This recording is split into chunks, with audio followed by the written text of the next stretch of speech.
Smiley from the Energy Boutique with your energy forecast for Tuesday, January 18th. So the moon is going to be in Leo all day. Of course, we're still kind of pumped up, highly sensitive from the full moon in Cancer that we just had last evening. And of course, the moon went void very shortly after peaking its intense energy and moved into Leo. So the moon in Leo does kind of give us a little bit of fire back. It kind of makes us a little bit more playful and jovial. We have a want, need, and desire to express ourselves, to create something new, to truly align with our raw, authentic self. We're definitely going to get a blast of positive energies to create a little bit of boldness, a little bit of courage within us in order to see brand new perspectives unfolding and where it is that we have to kind of rise to the challenge to make some major changes. We have 12 different aspects taking place here today. 8 of them involve the moon. This is also the last day before Aquarius season begins. So we know that the sun being at that 29th crisis degree in Capricorn is going to pressurize us to really grasp the life lessons that Capricorn season was designed to teach us. The moon right out of the gate is going to bump into Mars, and this is definitely going to fire us up on top of the moon in Leo, firing us up and kind of sparking new excitement, new joy, new happiness. The moon bumping into Mars, of course, Mars is a fire energy in Sagittarius. That's a fire energy as well.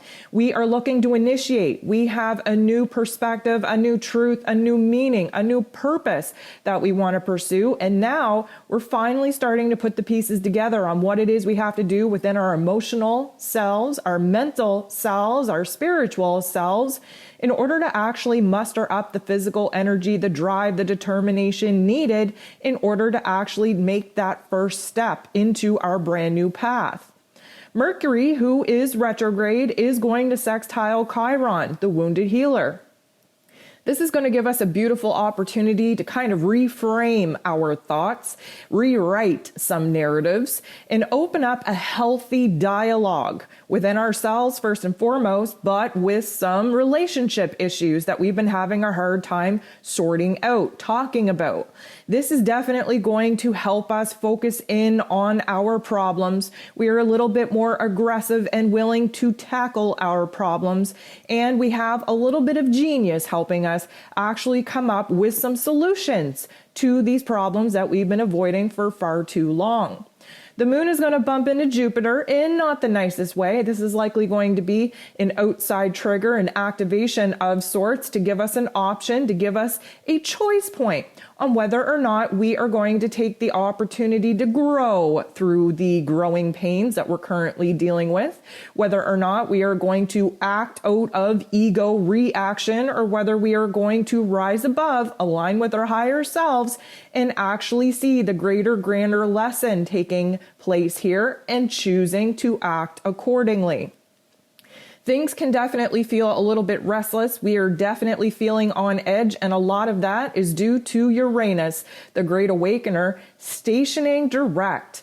Now, Uranus has been retrograde for quite a few months, and now that he is going direct in Taurus, this is going to definitely shake us up and wake us up. What is it waking us up to? Well, first of all, the Great Awakener likes to open up our minds to see the greater, grander perspective take place. We are going to increasingly have an urge to express ourselves, our unique thoughts, our unique ideas, our unique opinions.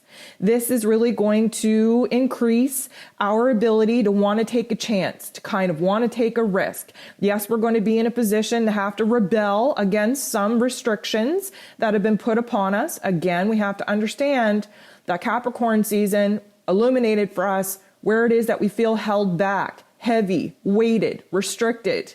We're about to move into Aquarius season that is ruled over by Uranian energy, and that is where we essentially free ourselves, liberate ourselves from some of those heavier restrictions and confines that we would have been illuminated to in Capricorn season. So now that Uranian energy is going direct, we're going to be able to take that energy and do something about it in our physical realms, likely connected to building new routines for ourselves, building different relationship dynamics, building new skills and talents for ourselves to actually turn into an income state in the later days once we perfect those skills.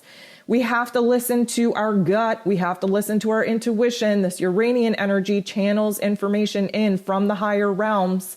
And I would definitely recommend that you go listen to the astro forecast that I put out for this particular event, because I go a little bit more in depth, what we can understand, what we can expect to happen on the greater, grander scale and in our individual lives.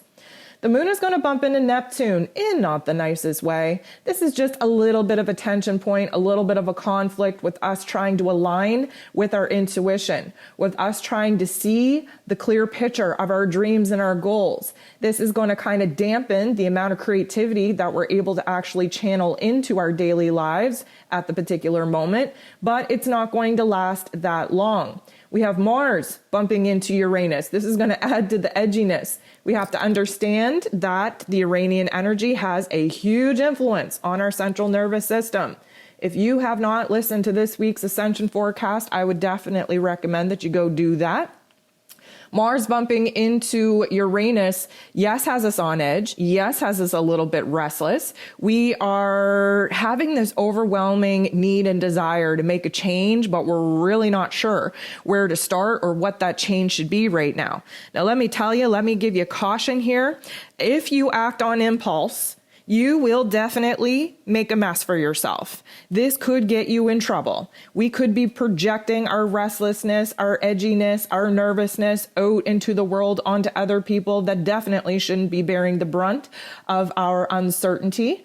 And we have to really trust at this moment that we are constantly being given a choice point to either react out of ego, which does tend to create a little bit of drama, or to act as the observer, seeing the bigger picture. That Uranian energy is visionary. We can grasp a great grand picture to see the clarity coming through if we're able to step outside of our ego identity.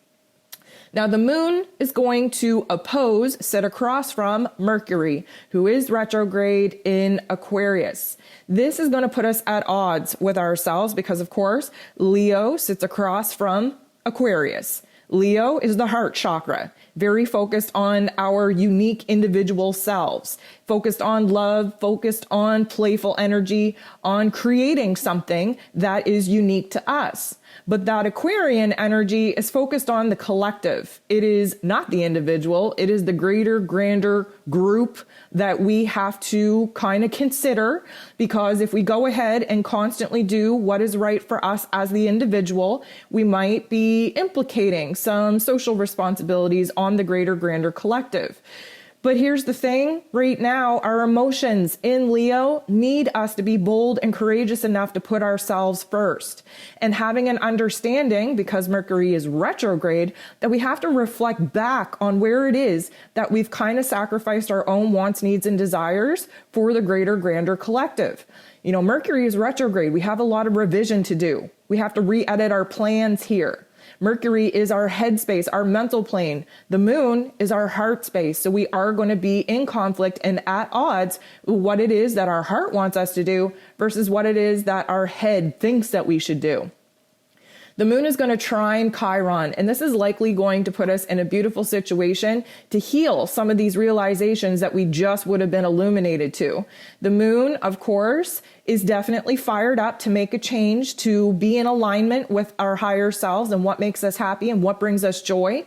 Chiron energy, of course, is the wounded healer. There's a lot of healing going on through the processing that we're doing by looking back, by reflecting, by revisiting some of the opportunities in our past where we sacrificed our own wants, needs, and desires for the greater, grander collective, and where it is that taking our power back now gives us an opportunity to heal some of the disempowerment that we've done to ourselves. Now, the true node is going to shift into Taurus energy. I've been talking about this for a long time. I want you to check out the 2022 energy forecast if you haven't already, because I set us up for what the next 18 months of life lessons are going to be now that we're shifting out of the Gemini Sagittarius axis and we're moving into the Taurus and Scorpio axis. This is going to be felt. This is going to reverberate throughout the cosmos. We are having some very interesting peak intense energies come into our cosmos right now. The true node is moving out of that 0 degree in Gemini and moving into the 29th crisis degree of Taurus. This is definitely going to shift us, ground us, take us out of that kind of mental urgency that Gemini energy had us in for the last 18 months. And now we're starting to get down to the basics on what it is that our reality is showing us needs to change, where it is we can rebuild, restructure our lives. And again, we're setting ourselves up for 18 months of a life lesson on what needs to die, Scorpio energy, what it is we need to kind of illuminate, bringing that darkness into light, Scorpio energy, what it is we have to let go of and surrender to, Scorpio energy, in order to actually build something new, Tauran energy, create something new, Tauran energy, give birth to, Tauran energy, routines, relationships, values, worth, money matters, and our future plans. The moon squares Uranus, and this is going to create a lot of confusion for a lot of reasons. But what we know is that out of confusion comes clarity. We have to kind of be a little bit broken down in order to open our minds up to new perspectives, new ways of doing things, new visions, new ideas. Again, that Uranian energy is very much the awakener, downloads us with moments of genius that we can't unknow. It is going to feel highly chaotic within our emotional and mental planes, but for good reason. We are on the brink of opening our minds up and downloading new information that will clarify the path in which we have to take forward. The moon is going to bump into Mars in not the nicest way. Again, another outside trigger, an outside activation, giving us a choice point on whether or not we're going to react from our old patterns and behaviors, from our ego self, or whether or not we're going to act as the observer, seeing where it is that we are being triggered, using our emotional compass to see what is no longer working so that we can pursue a path to get away from what is no longer working and actually build a new systems, new structures long term that are going to be more in alignment with our current truth, with a meaning, with a purpose that we're now looking to pursue. We wrap the day up with the moon harmonizing with the true node, fresh into this Tauran energy. And this is definitely going to give us a little bit more of a glimpse on what it is that we need emotionally, especially from our personal relationships, especially in the shadow work that we're doing to bump up our self-confidence, our worth, and give us a good idea on where it is that we need to kind of rebuild, create, give birth to new systems, structures, foundations that are going to provide us with a lot more happiness, a lot more joy, most importantly, a lot more safety and security than what it is that we've been currently experiencing.